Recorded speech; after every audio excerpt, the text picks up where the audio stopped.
America की economy के बारे में बारह बारह आर्टिकल तो मेरे मिल जाएंगे अखबार में।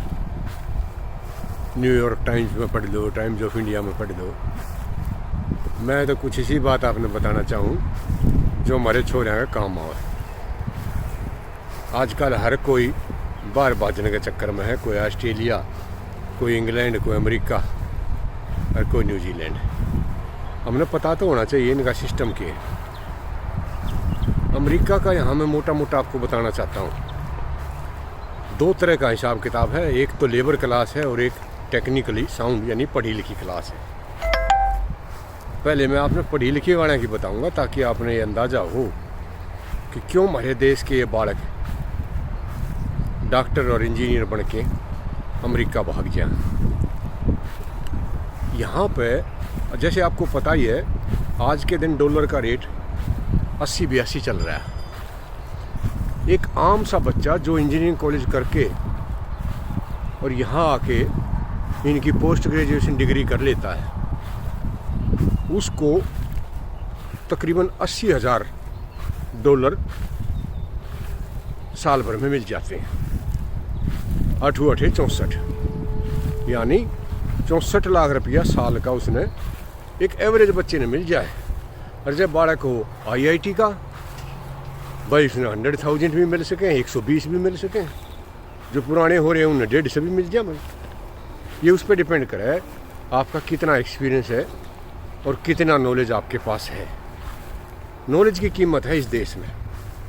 अब आप सोच सकते हो 65 लाख रुपया अगर साल का मिलता है, 12×5 = 60, 5 लाख रुपये महीने तो ऊपर की तनख्वाह होगी। और ये जो तनख्वाह है अपने इंडिया की तरह को ना कि सरकारी नौकरी में कितने लाग जाओ उतनी तनख्वाह, गणित गणा हाउस रेंट का फ़र्क हो। लेकिन यहाँ नहीं है। यहाँ क्या है, कोई एक ऐसी स्टेट है जहाँ महंगाई कम है, रहना सहना थोड़ा सस्ता है, वहाँ अपने तनख्वाह भी सस्ता मिलेगी, थोड़ी मिलेगी। और न्यूयॉर्क जैसे शहर में चले गए, कैलिफोर्निया चले गए जरा बहुत महंगा सौदा है, तो उड़ा अपना तनख्वाह भी ज़्यादा मिल रही। अब कहने सुनने तो 5 लाख घने लग गए भाई, पर खर्चा न देखो तो उल्टा हिसाब किताब बिगड़ जाए।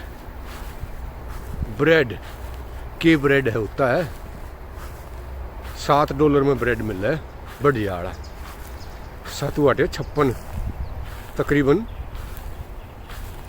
600 रुपया का।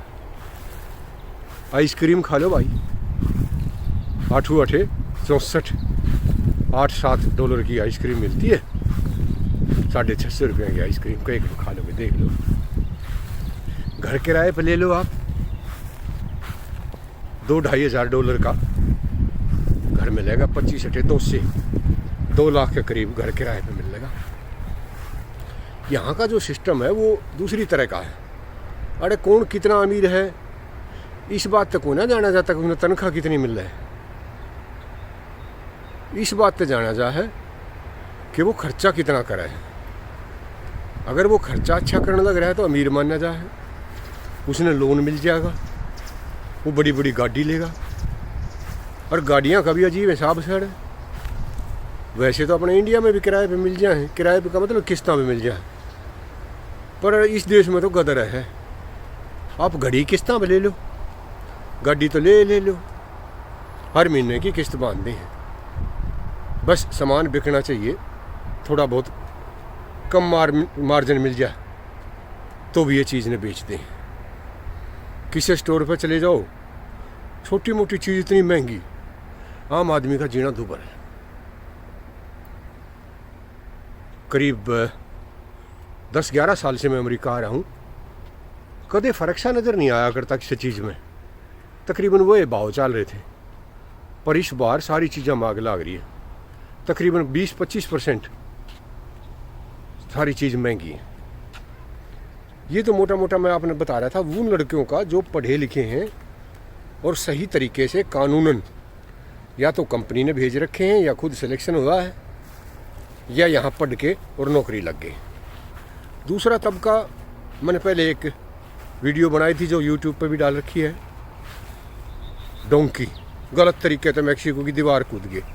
कल ही मैं एक आर्टिकल पढ़ने लग रहा था 2022 में जो पहले कूदने वाले की संख्या हो गई थी ना, उसने ग्राफ दुगने तभी ऊपर जा रहा है। इतने सारे इंडिया के नौजवान इतना बड़ा रिस्क लेके ऊपर कूद के परली तरफ आया था, मिल लिया कि मान लिया 1 सेकंड तक तुम भीतर भी आ गए, पकड़े भी ना गए या पकड़े गए, जेल हुई या जो भी हुआ, कमांड की स्थिति में आ भी गए, तो यहाँ अपने यहाँ जैसे न्यूनतम रेट है मजदूरी का, इंडिया में जैसे मेरे को मोटा मोटा पता है 10-11 हज़ार रुपये गार्ड गुड को हम सरकारी नौकरी में जब लगाते हैं तो कम से कम इतना पैसा ज़रूर देना पड़ता है। यहाँ पर क्या है, उसी अनुसार स्टेट अगर बहुत महंगी है जैसे न्यूयॉर्क है तो वहाँ $14-15 पर घंटा आपको मिनिमम वेजेस मिलते हैं। फ्लोरिडा है थोड़ा शहर सस्ता है, ऐसा स्टेट है जिसमें प्राइस इंडेक्स है वो कम है, वहाँ $10 प्रति घंटा। $10 का मतलब है आप अगर रोज़ाना 8 घंटे भी काम करोगे तो $80 आपने मिल जाएंगे। 8×8 64 6,500 रुपये सांझ में आपकी गोज में आ जाएंगे। पर रोज़ काम नहीं मिलता और इलीगल तरीके से घुसे हुए आदमी को काम करने की इजाज़त ही नहीं है। तो आप सोच सकते हो जहाँ इतना महंगा हो सब कुछ, किराए भाड़े भोड़े महंगे हैं। अमेरिका में जो छोड़ के बड़े शहरों ने जो यातायात की व्यवस्था है वो बसों की या इस तरह की पब्लिक ट्रांसपोर्ट नहीं है, इंडिविजुअल कारों में चलते हैं सब। और कार मेंटेन करना फिर वही बात है भाई, ये बहुत महंगा पड़ता है। इसलिए मैं तो कहूँगा भाई जो गरीब आदमी है या जो कम पढ़ा लिखा आदमी यहाँ आ गया ना, उसके लिए तो जी का जंजाल है, उसकी तो तसल्ली हो जाती है। यहाँ दिखता सब कुछ है, कर कुछ नहीं सकते। बड़ी बड़ी गाड़ी, रेंज रोवर, BMW, मर्सिडीज, ये तो भाई न्यू फे जहाँ हैं, जिस तरह अपने यहाँ मारुति हंड है, उन्हें देख के अरे भाई बिना गाड़ी रहना बड़ा मुश्किल काम है। तो मोटा मोटा मैं ये बताना चाहता हूँ, इनकी जो इकोनॉमी है सारी उधार पे चल है। पिज़्ज़ा की दुकान पे चले जाओ तो जो लड़की सेल्स गर्ल्स का काम कर रही है ना, वह भी एप्पल की घड़ी बांध दे पाओगी, क्योंकि $30 पर मंथ के हिसाब से किस्त बंध जाती है। $300-400 की जितने की ब्याह है देते रहो। इनका ज़िंदगी को जीने का एक अलग ही तरीका है। हमारे जो पूर्वज थे उनका अलग हिसाब था। कल के बारे में बहुत सोचा, ये ना सोचते काल कुल के बारे में। ये तो पट्टे रिटायर टूर होते ना, सब कहना बेच कर वर्ल्ड टूर पे चल दे, और जब कोई चमनी बच जा तो उल्टे जाके अपना जी साहब बच रहा हो उसका किराया लेके और रहते हो। कहते हैं धरती पे हम जो आए हैं ना वो आनंद लेने के लिए, जीवन जीने के लिए आए, पैसे जोड़ के और कोथड़ी बनाने तक ना आए। ये है यहाँ का स्टाइल। अमेरिका में आने से पहले हमें 50 बार सोचना चाहिए, क्या हम क्वालिफाइड हैं, क्या यहाँ का खर्चा हम उठा पाएंगे, क्या इतनी कमाई हो जाएगी, क्या हमें यहाँ नौकरी मिल जाएगी।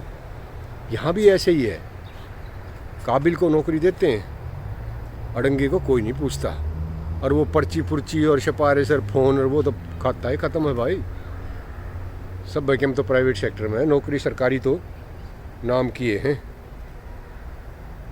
ये मोटा मोटा मैं बताना चाह रहा था आपने अमेरिका का रहना सहना। जिसने घना नॉलेज चाहिए मेरा भाई, मेरे आर्टिकल गूगल पर हैं, वो पढ़ लियो। मैं तो सिर्फ ये बताना चाहूँ था, एक आम सा बालक जो अमेरिका के बारे में जानता हो कम और जानना चाहता हो बहुत कुछ, तो उसके लिए मैंने ये छोटी सी वीडियो बनाई थी। आशा है आपको पसंद आएगी। आपने वीडियो सुनी, आपका बहुत बहुत धन्यवाद।